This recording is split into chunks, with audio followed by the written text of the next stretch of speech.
Hello, నేను చేసాం.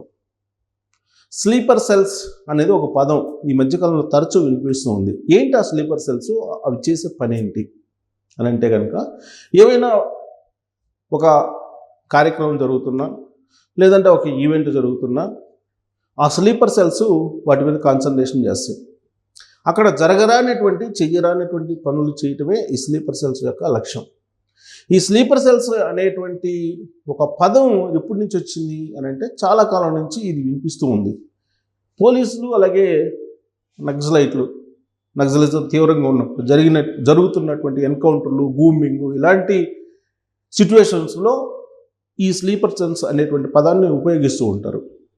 అంటే స్లీపర్ సెల్స్ అంటే జనంలో ఉంటారు, జనం బాహుళ్యంలో ఉంటారు, అనుమానం రాకుండా తిరుగుతూ ఉంటారు, బట్ సమాచారాన్ని చేరవేస్తారు, అవసరమైతే యాక్షన్లో దిగుతారు. అది స్లీపర్ సెల్స్ యొక్క లక్షణాలు, లక్ష్యం.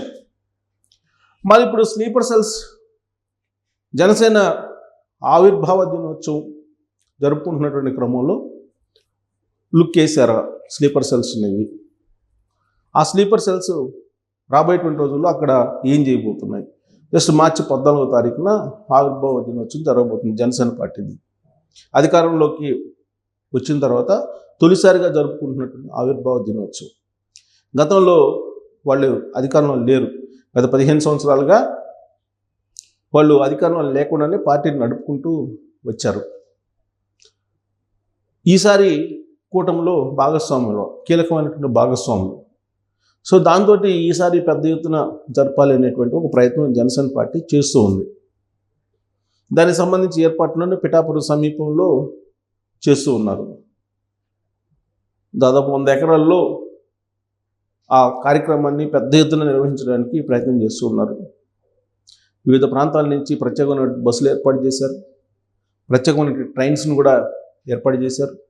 కని విని ఎరుగని రీతిలో ఆ సభను ఏర్పాటు చేయాలనేటువంటి ప్రయత్నం చేస్తూ ఉన్నారు, సన్నాహాలు చేస్తూ ఉన్నారు. దానికి కమిటీలు వేశారు. దానికి సంబంధించి ఆ కమిటీలు పనిచేస్తున్నాయి సీరియస్గా. దాదాపు 1,00,000 మందితోటి ఈ సభ జరగాలి. 100 ఎకరాలు విస్తీర్ణం, 1,00,000 మందికి పైగా వస్తారని ఎక్స్పెక్ట్ చేస్తూ ఉన్నారు. ఇంత పెద్ద ఎత్తున జరిగేటువంటి సమావేశంలో మరి ప్రత్యర్థులు ఖచ్చితంగా దాని మీద కాన్సన్ట్రేషన్ చేసి ఉంటారు. కూటమి విచ్ఛిన్నం కావాలి అనేది కొన్ని పార్టీల యొక్క లక్ష్యం, ప్రధానంగా వైఎస్ఆర్ కాంగ్రెస్ పార్టీ లక్ష్యం. కూటమి అనేది విచ్ఛిన్నం అయితే రాష్ట్రంలో మళ్ళీ తిరిగి అధికారంలో రావచ్చు అనేటువంటి భావన వైఎస్ఆర్ కాంగ్రెస్ పార్టీకి ఉంది. ఆ భావాన్ని చాలామంది చాలా సందర్భాల్లో వ్యక్తపరిచారు. డైరెక్ట్గా కాకపోయినప్పటికీ ఇండైరెక్ట్గా కూటమి గురించి, కూటమిలో ఉండేటువంటి లోకల గురించి, లేదంటే కూటమి పార్టీలు విడిపోయేటువంటి సంకేతాలు ఎలా ఉన్నాయన్న దాని మీద ఎలివేట్ చేయడానికి ఎప్పటికప్పుడు ప్రయత్నం చేస్తుంది వైఎస్ఆర్ కాంగ్రెస్ పార్టీ. ఏ చిన్న సంఘటన జరిగినా కానీ దాన్ని ఎలివేట్ చేసి కూటమి విడిపోబోతుంది, కూటమి ఇక నిలబడదు అనేటువంటి ప్రచారం చేస్తుంది. ఈవెన్ ఎలక్షన్ ముందు చూస్తే కనుక సీట్ల షేరింగ్ విషయంలో కానీ, లేదా సీట్ల ఫైనలైజేషన్లో కానీ అనేక సందర్భాల్లో కూటమి నిలబడదని చెప్పి ప్రచారం చేశారు. అయినప్పటికీ రాష్ట్ర ప్రయోజనాలే ముఖ్యం అని చెప్పి పవన్ కళ్యాణ్ గారు కూటమి నిలబెట్టారు. కూటమిని నిలబెడుతూ కూటమిని విజయవంతంగా చేశారు, అధికారంలోకి వచ్చారు. అధికారంలోకి వచ్చిన తర్వాత మంత్రివర్గ కూర్పులో కూటమిలో లుకలుకలు ఏర్పడ్డాయి. కూటమి విడిపోబోతున్న త్వరలో, కూటమి ఎక్కువ కాలం నిలబడదు అనేటువంటి ప్రచారాన్ని వైఎస్ఆర్ కాంగ్రెస్ పార్టీ చేసింది. ఆ తర్వాత పోర్ట్ఫోలియోల కేటాయింపులో అలాంటి ప్రచారం చేసింది. ఆ తర్వాత డిప్యూటీ సీఎంగా పవన్ కళ్యాణ్ గారికి ఇచ్చేటువంటి కార్యక్రమం, ఆయనకి ఇచ్చేటువంటి డిపార్ట్మెంట్స్, దీని మీద కూడా వాళ్ళు ప్రచారం చేశారు. అంటే ప్రాధాన్యత లేనటువంటి పోర్ట్ఫోలియోస్ ఇచ్చారు. హోమ్ మినిస్టర్ లాంటివి, రెవెన్యూ మినిస్టర్ లాంటివి అన్నీ కూడా తెలుగుదేశం పార్టీ తీసుకుంది. ఇలాంటి ప్రచారం కూడా చేశారు. కానీ ఏ రోజు కూడా పవన్ కళ్యాణ్ గారు ఈ కూటమి విచ్ఛిన్నానికి అవకాశం కల్పించలేదు. కానీ వైఎస్ఆర్ కాంగ్రెస్ పార్టీ మాత్రం ఎప్పటికప్పుడు ఆ కూటమిలో ఏం జరుగుతుంది అనే దాని మీద ఎలివేట్ చేస్తున్నారు ఎప్పటికప్పుడు. ఈవెన్ హోమ్ మినిస్టర్ గురించి చులకనగా మాట్లాడారు. ఎస్సీ కాబట్టి కదా, ఇదంతా కూడా కూటమిలో వచ్చినటువంటి ప్రమాదం, భేదాభిప్రాయాలు. ఆ కారణంగానే ఆయన హోమ్ మినిస్టర్ని, నేను హోమ్ మినిస్టర్ అయ్యేంత వరకు తీసుకురావద్దు, ఇన్ని పరిస్థితులు ప్రతికూలంగా ఆంధ్రప్రదేశ్లో ఉంటే మీరేం చేస్తున్నారు, మీరు అప్ టు మార్క్ పనిచేయట్లేదు అని చెప్పి ఆయన మాట్లాడినటువంటి సందర్భంలో వైఎస్ఆర్ కాంగ్రెస్ పార్టీ మీడియా ముందుకు వచ్చి కూటమిలో లోపల ఉన్నాయి, విడిపోతుందని చెప్పారు. ఆ తర్వాత సీజ్ ద షిప్ అని చెప్పి ఆయన కాకినాడ పోర్టుకి వెళ్ళినప్పుడు కూడా ఇది కూటమి ప్రభుత్వంలో ఉమ్మడి నిర్ణయం కాదు, ఇది పవన్ కళ్యాణ్ గారు అగ్రెసివ్గా వెళ్తున్నారు, తెలుగుదేశం పార్టీ వాళ్ళు వ్యతిరేకంగా ఉన్నారు, సో ఈ ఇన్సిడెంట్ తోటి కూటమి విడిపోతుందనేటువంటి ఒక పెద్ద ఎత్తున ప్రచారం చేశారు. ఇలా ప్రతి సందర్భంలో కూడా ఇలాంటి ప్రచారం చేసుకుంటూ వస్తున్నారు. అయితే దీనికి ఫుల్ స్టాప్ పెట్టడానికి ఎప్పటికప్పుడు పవన్ కళ్యాణ్ గారు ముందుకు వస్తున్నారు.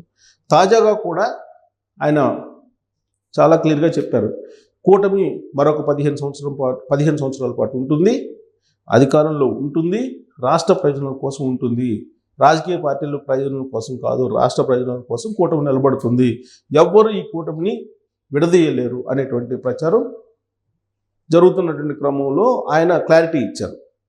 అయితే ప్రతి అంశంలో కూడా కూటమిని విడదీయాలి అనేటువంటి ప్రయత్నం జరుగుతున్నటువంటి క్రమంలో గ్రామాల్లో కొన్ని చోట్ల కొన్ని నియోజకవర్గాలలో తెలుగుదేశం పార్టీకి అలాగే జనసేన పార్టీ నాయకుల మధ్య లేదంటే కార్యకర్తల మధ్య చిన్న చిన్న గొడవలు, ఘర్షణలు ఇవి జరుగుతూ ఉన్నాయి. అనేక సందర్భాల్లో జరిగాయి రాష్ట్ర వ్యాప్తంగా కూడా. వాటిని ఎప్పటికప్పుడు సరిచేస్తూ వస్తూ ఉన్నారు. ఈవెన్ కిరణ్ రాయల్ విషయంలో కూడా కూటమిలో లుకలుకలు ఉన్నాయి, కూటములు ఉన్నటువంటి లుకలుకల కారణంగానే కిరణ్ రాయల్ ఎపిసోడ్ ఇలా వచ్చింది, ఇలా రకరకాల ప్రచారం చేశారు.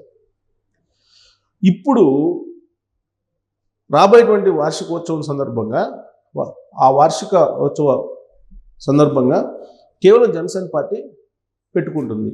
అది జనసేనకు సంబంధించినటువంటి మీటింగ్, అది జనసేనకు సంబంధించినటువంటి సెలబ్రేషన్స్. దాంట్లో తెలుగుదేశం పార్టీ క్యాడర్ రూపంలో కొంతమంది జొరబడి తెలుగుదేశం పార్టీ జెండాలని తీసుకెళ్ళి సభలో పెట్టి గొడవలు సృష్టించడానికి ఈ స్లీపర్ సెల్స్ రెడీ అవుతున్నాయి, కొన్ని స్లీపర్ సెల్స్ అని చెప్పి ఇప్పుడు తాజాగా వినిపిస్తుంది. మార్చి 14వ తారీఖున పెద్ద ఎత్తున సభ జరగబోతుంది. ఆ సభలో తెలుగుదేశం పార్టీకి జనసేనకి మధ్య ఘర్షణ వాతావరణం ఉంది, ఆ పార్టీల మధ్య పొసగడం లేదు అని చెప్పే ప్రయత్నం స్లీపర్ సెల్స్ ద్వారా చేస్తున్నారు. దానికి సంబంధించిన స్కెచ్ వేశారని చెప్పి కూడా వినిపిస్తుంది. మరి ఇంటెలిజెన్స్కి ఈ సమాచారం చేరిందో లేదో తెలియదు కానీ, బట్ స్లీపర్ సెల్స్ రూపంలో మాత్రం ఖచ్చితంగా కొంతమంది తెలుగుదేశం పార్టీ కార్యకర్తల రూపంలో జెండాలు పట్టుకొని లోపల జొరబడి కొన్ని గొడవలు సృష్టించడానికి ప్లాన్ చేస్తున్నారు అనేటువంటి ఒక సమాచారం పార్టీల అంతర్గతంగా జరుగుతుంది. మరి ఇంటెలిజెన్స్ అలర్ట్ అయ్యి దీనికి గల కారణాలు ఏంటి, దీని వెనక నిజముందా, అసలు ఇలాంటి పరిణామాలు చోటు చేసుకుంటాయంటే గతంలో ఇలాంటి పరిణామాలు చోటు చేసుకున్నాయి కాబట్టి రాబోయేటువంటి ఈ వార్షికోత్సవంలో కూడా జరిగేటువంటి ఛాన్సెస్ లేకపోలేదు. గతంలో చంద్రబాబు నాయుడు గారు 2024లో కందుకూరు సభలో, గుంటూరు సభలో ఏం జరిగిందో మనం చూసాం. స్లీపర్ సెల్స్ తొక్కిసలాట క్రియేట్ చేశాయి.